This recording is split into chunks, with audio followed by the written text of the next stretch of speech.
Dan ayah tahu banget, jadi kadang aku sering dimarahin gitu.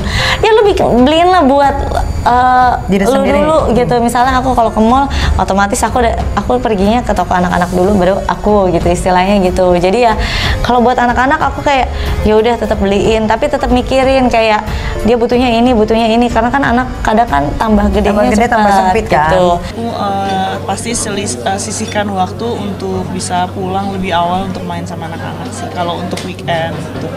Karena di weekdays udah jor-joran ya, dan iya nggak ada tanggalan yang merah, semua tanggal hitam di kalender. Iya, jadi harus bisa nyisihin waktu lah setengah hari gitu kan, lumayan buat anak-anak.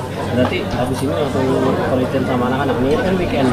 Habis ini aku kebetulan ada undangan sebentar dari pemerintah Sumatera Barat, habis itu baru pulang. Apapun yang anak itu mau capai, aku dukung selama itu masih dalam koridor ketaatan sama Allah, masih dalam ketaatan sama agama, dan bermanfaat juga untuk yang lain, nggak ada masalah sih. Yang penting dia bisa menyelesaikan apa yang menjadi tugas dia sebagai anak, pendidikan terutama ya, itu sih. Iya, untuk semua kursus yang Lala gelutin saat ini semua atas permintaan dia sendiri. Kita sebagai orang tua nggak ada berhak untuk memaksakan menjadi apa ke depannya. Kita sebagai orang tua hanya fasilitator saja. Karena kalau buat saya gini, kalau kita nggak ketemu di dunia nanti, di dunia ini, kita masih ada waktunya kalau ketemu, kalau kata Tuhan masih ketemu, ya. Dan saya tidak mau, yang saya bilang Mbak, kalau luka yang tidak bisa saya ungkapkan, itu air mata pun udah nggak bisa keluar. Air mata pun udah nggak bisa keluar. Sedih campur aduk pasti ada. Aku tinggal 5 tahun di sini. Itu kejadian baru setahun terakhir. Oh, berarti dikirim ya? Nah, aku nggak ngerti gitu. Tapi kan kenapa sampai sekarang masih ada hantu itu masih ada hantu itu datang-datang? Ya kan di rumah. Ya aku nggak tahu sama atau enggak. Maksudnya aku nggak tahu sama atau enggak. Yang rumah lama ini yang rumah dipecahin juga kan?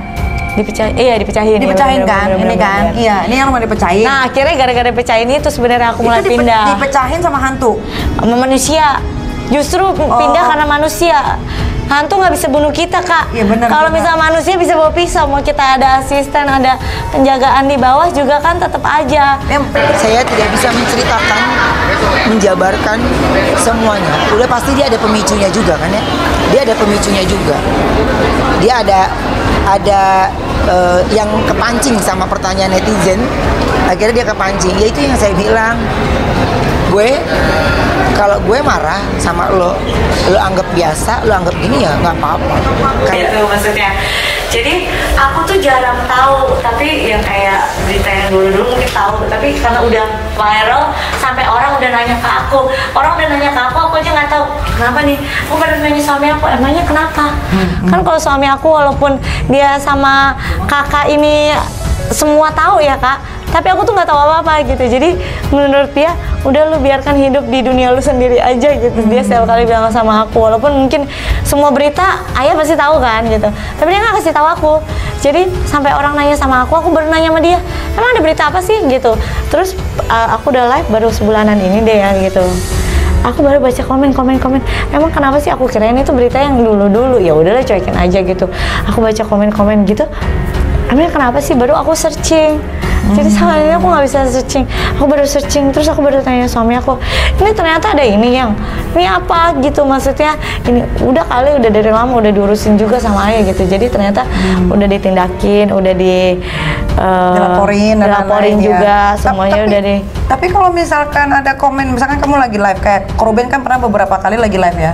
Itu justru karena baru live baru tahu aku. Dia sempat tersulut emosinya juga tuh, ngeladenin haters juga kan. Nah, itu kan ketika argumen dengan argumen itu tidak bisa menjawab, ya saya cuman bilang adalah ya saya tidak pernah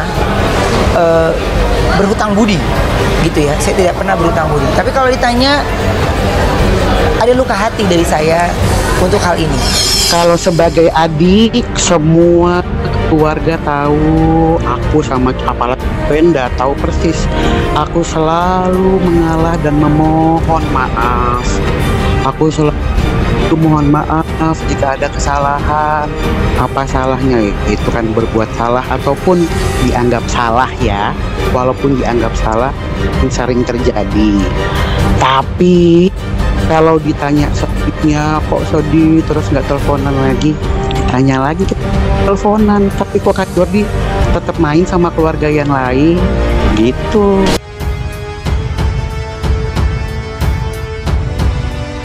Baru ini terkuak bahwa Robin Onsu dan Jordi Onsu sudah tak pernah berkomunikasi, bahkan tertegur sapa selama setahun belakangan. Tak hanya itu, keduanya bahkan sudah 2 kali tak merayakan Natal bersama.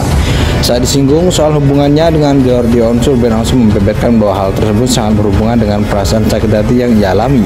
Sayangnya Robin Onsu tak mau membongkar duduk perkara yang menjadi penyebab dirinya sakit hati. Namun ia masih berharap bisa kembali berbaikan dengan adiknya. Semua semaunya damai, cuma buat saya ya saya boleh gunakan suara saya untuk diam dan tidak memberikan apapun tentang hal ini. Sudah terlalu larut sehingga terbuai, ungkap Robin Onsu dikutip dari Cumi-Cumi.